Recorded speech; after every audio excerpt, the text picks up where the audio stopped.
कैसे हैं आप लोग। आपका बहुत बहुत स्वागत है फिर से इस चैनल पर। अभी हमने इस चैनल का नाम चेंज कर दिया है। अब इस चैनल का नाम निष्ठा आईएएस है, जो पहले सुपर स्टडी के नाम से था, अब निष्ठा आईएएस है। हम इस चैनल पर सिविल सर्विस की कंप्लीटली जो भी सिलेबस है, चाहे वो हिस्ट्री हो, पॉलिटी हो, ज्योग्राफी हो, इकोनॉमिक्स हो, सबको हम कंप्लीट करेंगे। वन बाई वन करके हम सारा सिलेबस कंप्लीट करेंगे और अच्छे से करेंगे, और आने वाली किसी भी परीक्षा में अपना अच्छा प्रदर्शन भी करेंगे। उसी के क्रम में हमने इस चैनल में अभी और भी एजुकेटर लोगों को जोड़ने का काम शुरू कर दिया है, और उम्मीद करते हैं कि आपको और इससे बेहतर जानकारियां मिलनी शुरू हो जाएंगी, और अभी भी मिल ही रही हैं। जैसे कि आपने देखा, हमने जो हिस्ट्री को कंप्लीट किया है, हिस्ट्री में हमने एंशिएंट हिस्ट्री कंप्लीट कर लिया है। उसके बाद हम मिडिवल हिस्ट्री पढ़ेंगे। मिडिवल हिस्ट्री की क्लासेस, पॉलिटी की जो क्लासेस है ये कंप्लीट हो जाएंगी, तो मिडिवल हिस्ट्री शुरू हो जाएगी। तो अभी हम भारतीय संविधान, इंडियन पॉलिटी को कवर कर रहे हैं, और इंडियन पॉलिटी से प्रश्न बनते हैं। परीक्षा कोई भी हो, चाहे तो वो सिविल सर्विस की परीक्षा हो, चाहे वो अन्य कोई भी स्टेट लेवल की परीक्षा हो, या एसएससी की भी कोई परीक्षा हो, उसमें भी इंडियन पॉलिटी से, भारतीय संविधान से प्रश्न बनते ही बनते हैं। जिसमें हमने अब तक भाग 5 में हमने भारत के राष्ट्रपति प्रधानमंत्री को, जो पहला चैप्टर है भाग 5 का, लेसन 1, वो हमने कंप्लीट कर लिया है। लेसन 2 में हम लोकसभा को कंप्लीट कर चुके हैं, और आज जो हम बात करेंगे वो बात करेंगे राज्यसभा की। राज्यसभा से भी बहुत महत्वपूर्ण प्रश्न बन जाते हैं, तो राज्यसभा को हम जानेंगे और समझेंगे कि आखिर राज्यसभा का गठन कैसे होता है, राज्यसभा क्या है। तो शुरू करते हैं राज्यसभा।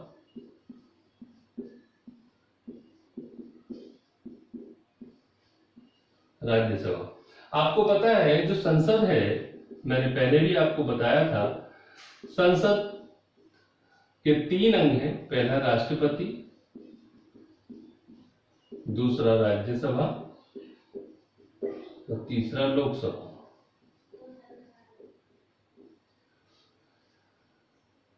राष्ट्रपति के बारे में हम सभी कुछ पढ़ चुके हैं। लोकसभा के बारे में हम इससे पहले हमने कंप्लीट कर लिया है, और आज जो हम पढ़ेंगे वो हम राज्यसभा के बारे में पढ़ेंगे, जिसका जो उल्लेख है वो आर्टिकल 80 में है। लोकसभा को उल्लेख आर्टिकल 81 में है, और आपको पता ही है संसद का जो उल्लेख है आर्टिकल 79 में है।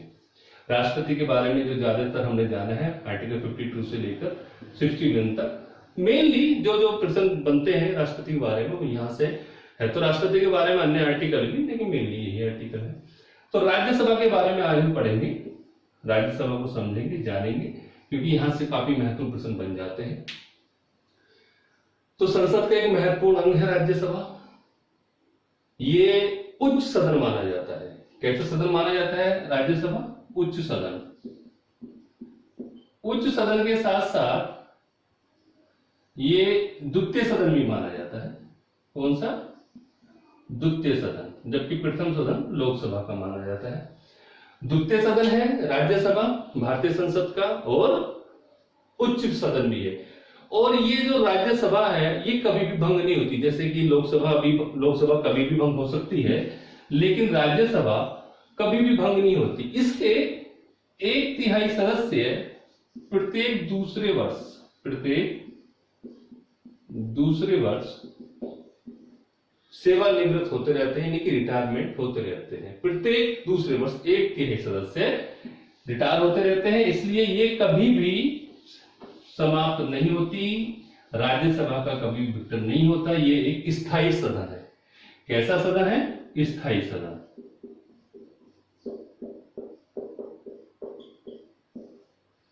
एक स्थायी सदन माना गया। देखो, राज्यसभा का जो गठन हुआ वो 3 अप्रैल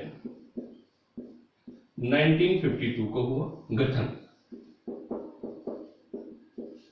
इसकी जो प्रथम बैठक हुई वो 13 मई 1952 को हुई, प्रथम बैठक। और इसके जो प्रथम सभापति थे, कौन थे?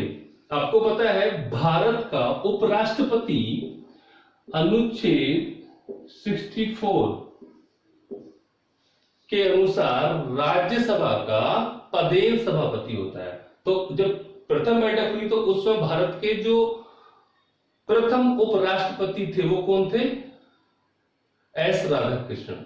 सर्वपल्ली राधाकृष्णन उस समय भारत के उपराष्ट्रपति थे और वही राज्यसभा के सभापति भी थे, क्योंकि भारत का उपराष्ट्रपति आर्टिकल 64 के अनुसार राज्यसभा का पदेन सभापति होता है। और इसे जो जाना गया, जब इसका गठन हुआ, इसे कहा गया कि इसे काउंसिल ऑफ स्टेट के नाम से जाना जाएगा, काउंसिल ऑफ स्टेट्स। लेकिन 1954 को एस राधाकृष्णन ने यह कहा कि अब इसका नाम चेंज कर वो राज्यसभा रख दिया जाए। क्या रख दिया जाए? राज्यसभा। तो राज्यसभा का जो नाम आया है वो 1954 में आया है, जबकि उससे पहले से क्या कहा जाता था? Council of state. ठीक है, यहां तक समझ में आया आपके। नेक्स्ट बात करते हैं राज्यसभा में कितने सदस्य होते हैं। देखो, मैं यहां से आपको बता देता हूं, राज्यसभा के गठन के बारे में अगर हम बताएं आप, गठन, तो राज्यसभा का गठन होता है अनुच्छेद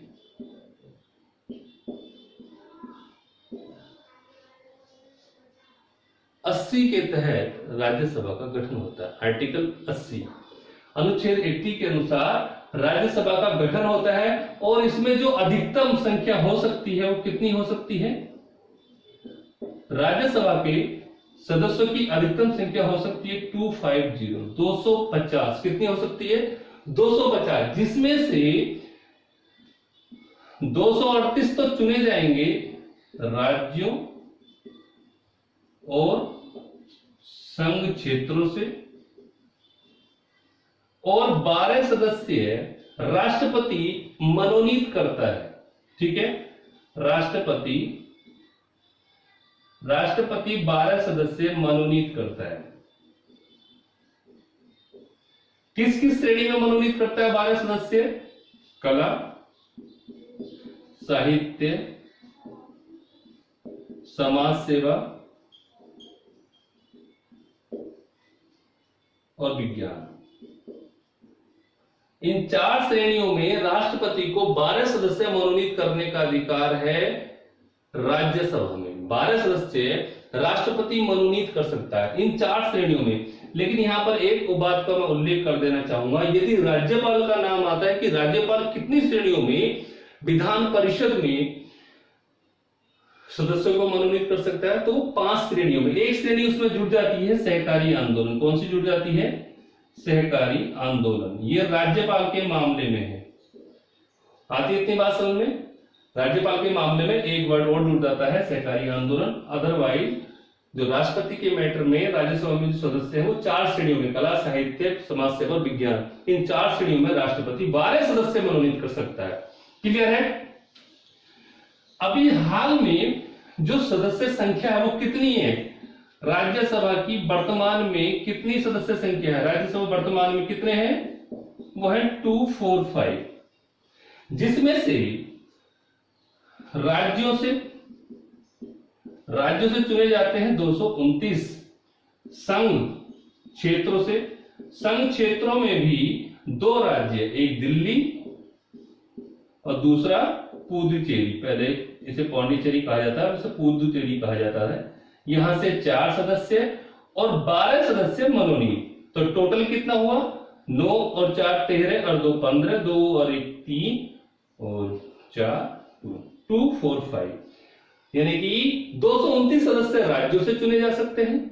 4 जो सदस्य है वो संघ क्षेत्रों से चुने जाते हैं, और दिल्ली और पांडिचेरी, दिल्ली से यहां से 3 है, ये भी मैं बता दूं, और 1 सदस्य पांडिचेरी से। 4 सदस्य। संघ क्षेत्र सिर्फ दो संघ क्षेत्र है, दिल्ली और पांडिचेरी। इसके अलावा अन्य जो संघ शासित प्रदेश है उनसे राज्यसभा की सीटें नहीं है, सिर्फ इन 2 ही राज्यों से हैं, दिल्ली से और पांडिचेरी से। 4 सदस्य, 3 सदस्य दिल्ली, 1 सदस्य पांडिचेरी, तो टोटल सदस्य 245। तो ये है राज्यसभा में सदस्य संख्या का आंकड़ा। वहीं अगर राज्यसभा के सदस्यों के निर्वाचन की हम बात करें, सदस्यों का निर्वाचन, आपको पता है सदस्यों का जो निर्वाचन होता है वो आनुपातिक प्रतिनिधित्व प्रणाली के अनुसार होता है, रिप्रेजेंटेशन प्रोपोर्शनल सिस्टम, आनुपातिक प्रतिनिधित्व प्रणाली, आनुपातिक प्रतिनिधित्व प्रणाली के अनुसार इसके सदस्यों का चुनाव होता है और इसे विधानसभा के वोट कौन देता है। क्वेश्चन ये है, जो क्वेश्चन है वो ये है कि वोट कौन देता है। ये देखो, राज्यसभा के सदस्यों का चुनाव होता है, पहली बात तो अप्रत्यक्ष होता है, डायरेक्ट जनता उसे वोट नहीं देती, लेकिन उसका जो मतदान होता है वो ओपन बैलेट होता है, खुला मतदान होता है, गुप्त मतदान नहीं होता। तो वोट कौन देता है, वोट कौन देता है, प्रश्न ये है वोट कौन देता है राज्यसभा के सदस्यों के लिए। जैसे वोट देते हैं विधानसभा के निर्वाचित सदस्य, विधानसभा के निर्वाचित सदस्य, विधानसभा के निर्वाचित सदस्य राज्यसभा के सदस्यों के चुनाव में वोट देते हैं। आनुपातिक प्रतिनिधि प्रणाली के अनुसार इसका इलेक्शन होता है और सिंगल ट्रांसफरेबल वोट सिस्टम इसमें अपनाया जाता है। एकल संक्रमणीय मत प्रणाली जो राष्ट्रपति और उपराष्ट्रपति के निर्वाचन में अपनाई जाती है, वो प्रणाली यहां भी अपनाई जाती है विधानसभा के। लेकिन वहां का जो चुनाव होता है राष्ट्रपति उपराष्ट्रपति का, वो गुप्त मतदान होता है। लेकिन राज्यसभा के जो राज्यसभा का सदस्य होता है उसका जो चुनाव होता है वो कैसे होता है, ओपन होता है। यानी कि यदि किसी पार्टी का कोई सदस्य खड़ा है और जो उस पार्टी का प्रतिनिधि है, उस पार्टी के लोग अगर वोट देने जा रहे हैं तो वो व्यक्ति जो उस पार्टी का प्रतिनिधि है उसे वो वोट दिखाएंगे कि हम वोट आपको देने जा रहे हैं। यदि वो ऐसा नहीं करते हैं तो उनका वोट निरस्त माना जाएगा। और दूसरी बात, यदि वो अपने वोट को किसी अन्य को दिखा देते हैं, किसी दूसरे को दिखा देते हैं, तब भी उनका वोट निरस्त माना जाता है। तो इसे कहते हैं हम ओपन बैलेट, यानी कि खुला मतदान। तो ये जो व्यवस्था है राज्यसभा के चुनाव में भी है, एकल संक्रमणीय मत प्रणाली, एकल संक्रमणीय मत प्रणाली। क्लियर है? तो इस प्रकार से सदस्यों का चुनाव होता है और 12 सदस्य इसमें राष्ट्रपति मनोनीत करता है। कितने सदस्य? 12 सदस्य।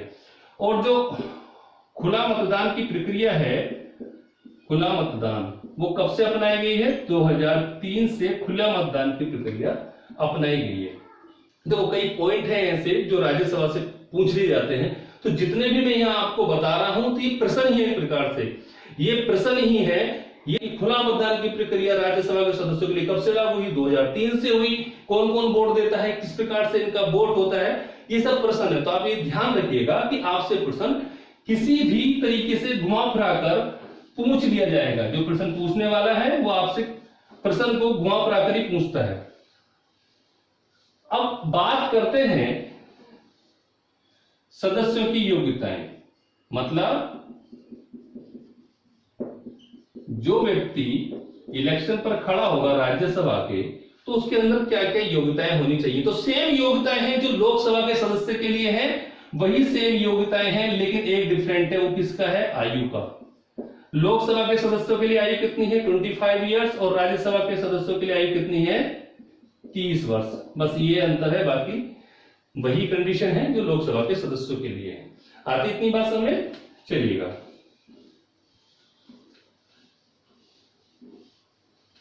अब हम थोड़ी सी बात कर लेते हैं सभापति और उपसभापति की।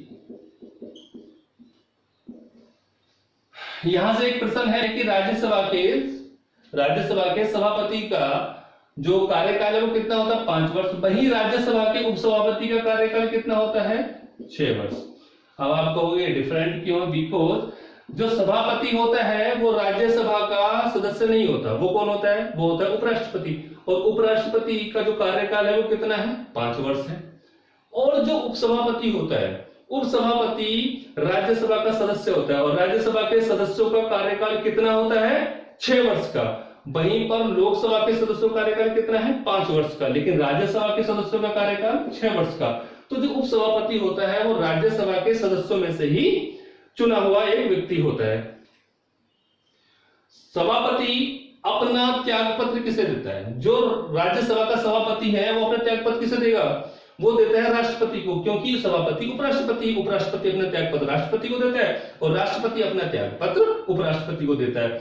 लेकिन उपसभापति अपना त्याग पत्र किसे देता है? वो देता है सभापति को। उपसभापति अपना त्याग पत्र सभापति को देता है। क्लियर है? चलिएगा। और यदि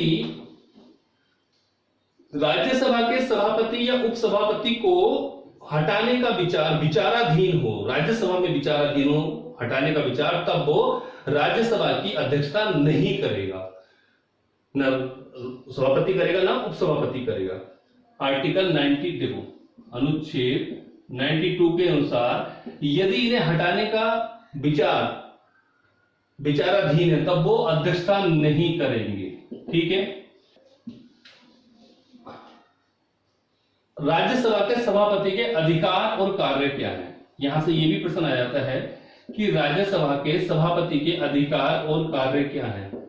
देखो, अधिकार और कार्य बिल्कुल बराबर है लोकसभा के अध्यक्ष की तरह। लोकसभा का जो अध्यक्ष के कार्य है लगभग वैसे ही इसके कार्य है, लेकिन थोड़ा अंतर है। वो डिफरेंट क्या है, अंतर क्या है? पहला अंतर क्या है? लोकसभा का अध्यक्ष कोई विधेयक धन विधेयक है या नहीं इस बारे में निर्णय करता है। धन विधेयक के बारे में निर्णय करता है। किसके बारे में निर्णय करता है? धन विधेयक के बारे में। लेकिन इसे यह अधिकार नहीं है। संयुक्त अधिवेशन की अध्यक्षता करता है। संयुक्त अधिवेशन की अध्यक्षता कौन करता है? लोकसभा का अध्यक्ष करता है। लोकसभा का अध्यक्ष संयुक्त अधिवेशन की अध्यक्षता करता है।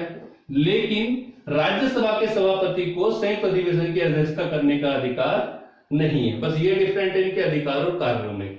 तो ये था राज्यसभा के बारे में, राज्यसभा के सभापति और उपसभापति के बारे में, जहां से प्रश्न आपसे पूछ लिए जाते हैं। अब यहां से एक दो प्रश्न और जो महत्वपूर्ण है वो ये है, जैसे कि राज्यसभा की क्या क्या शक्तियां हैं। राज्यसभा की शक्तियां क्या क्या है? तो वो शक्तियां हैं, पहली शक्ति तो यही है, जैसे कि विधायी शक्ति। कौन सी शक्ति? विधायी शक्ति। जब तक कोई कानून नहीं बन जाएगा, विधायी शक्ति, जब तक कि राज्यसभा से उस कानून को पास ना होना पड़े, यानी कि जब तक वो कानून राज्यसभा से पास नहीं होगा, जब तक वो कोई भी विधेयक कानून नहीं बन पाएगा। ये भी एक उसकी विधायी शक्ति है। लोकसभा से पास होने के बाद कोई विधेयक कहाँ जाता है? राज्यसभा में। सिर्फ धन विधेयक के मामले में अधिकार बहुत ही सीमित है राज्यसभा के, क्योंकि धन विधेयक के मामले में उस विधेयक को राज्यसभा से 14 दिन अपने पास रोक सकती है। धन विधेयक, यदि वित्तीय शक्तियों के बारे में बात करें, वित्तीय शक्तियां दूसरे नंबर का। पहली बात विधायी शक्ति, कानून का निर्माण बिना राज्यसभा के नहीं होने का। वित्तीय शक्ति के मामले में, धन विधेयक के मामले में राज्यसभा की शक्ति बहुत सीमित है। सिर्फ उसे जो धन विधेयक है उसे वो अपने पास 14 दिन रोक सकती है। कितने दिन? 14 दिन। यदि 14 दिन बाद उसे उसी तरीके से वापस करे या कुछ भी चेंजिंग करके वापस करे तो लोकसभा बाध्य नहीं है उसे मानने के लिए, और वो नहीं भी करे तब भी उसे प्रस्ताव को पास हुआ माना जाता है राज्यसभा से। तो वित्तीय शक्ति है, कोई ज्यादा महत्वपूर्ण नहीं है राज्यसभा की। और दूसरी बात एक और यहां पर आ जाता है वित्तीय शक्ति से, कि जो धन विधेयक होता है, धन विधेयक जो मैं अभी बता रहा हूं कि 14 दिन लग सकते हैं, तो धन विधेयक को राज्यसभा में पेश नहीं किया जाता है, धन विधेयक को लोकसभा में ही पेश किया जाता है। क्लियर है? यहां से एक और महत्वपूर्ण बात है, संविधान संशोधन की बात अगर आती है, संविधान संशोधन की प्रक्रिया, संविधान संशोधन। तो जब तक संविधान संशोधन नहीं होता, जब तक कि राज्यसभा से अनुमति ना मिल जाए, जब तक संविधान संशोधन नहीं होगा। एक अन्य जो महत्वपूर्ण शक्ति आती है राज्यसभा की, वो है आर्टिकल, अनुच्छेद 249, बहुत महत्वपूर्ण शक्ति है, और अनुच्छेद 312। इन्हें समझ लेते हैं, इनमें क्या है। अनुच्छेद 249 के अनुसार कोई भी, अगर कोई ऐसा प्रश्न जो राष्ट्रीय महत्व का है, कि कोई भी ऐसा जो राज्य सूची में अमुक प्रश्न है, कोई भी राज्य सूची में अगर कोई प्रश्न है, राज्य सूची में कोई अमुक प्रश्न है और वो राष्ट्रीय महत्व का, किस महत्व का है, राष्ट्रीय महत्व का, और ये राष्ट्रीय महत्व का है और ये डिसाइड कर दे कौन, राज्यसभा। राज्यसभा के कितने सदस्य, 2/3 सदस्य, उपस्थित और मतदान करने वाले 2/3 सदस्य ये डिसाइड कर दे कि ये जो राज्य सूची में विषय है ये राष्ट्रीय महत्व का है। तो उस संबंध में संसद को कानून बनाने का अधिकार है। संसद कानून बना सकती है, संसद कानून बना सकती है। और ऐसा अब तक कितनी बार हुआ है, 2 बार। ऐसा अब तक 2 बार हो चुका है, 1952 और 1986, 1952 में हुआ और 1986 में ऐसा हुआ है। वही बात आती है आर्टिकल 312 की। तो 312 के अंतर्गत नई अखिल भारतीय सेवाओं का सृजन करने का अधिकार राज्यसभा को है। नई अखिल भारतीय सेवाओं के सृजन का अधिकार, के सृजन का अधिकार मतलब राज्यसभा को ये डिसाइड करने का अधिकार है कि नई अखिल भारतीय सेवाओं का सृजन किया जाए, तो उस विषय पर कानून बन सकता है। तो राज्यसभा को इसमें ये अधिकार है आर्टिकल 312 के तहत कि नई अखिल भारतीय सेवाओं का सृजन कर सकती है। कौन, राज्यसभा। यानी कि राज्यसभा के 2/3 सदस्य जब तक ये प्रस्ताव पारित नहीं करेंगे कि नई अखिल भारतीय सेवाओं का सृजन करना चाहिए, और ऐसा प्रस्ताव को जब तक संसद को नहीं देंगे तो संसद को यह अधिकार बिल्कुल भी नहीं कि वो उनका गठन कर सके या उनकी स्थापना कर सके। ये अधिकार राज्यसभा को, राज्यसभा डिसाइड करेगी आर्टिकल 312 के तहत 312 के अंतर्गत की जो है नई अखिल भारतीयों की स्थापना की जाए। और ऐसा अब तक जो है कितनी बार हो चुका है, 2 बार।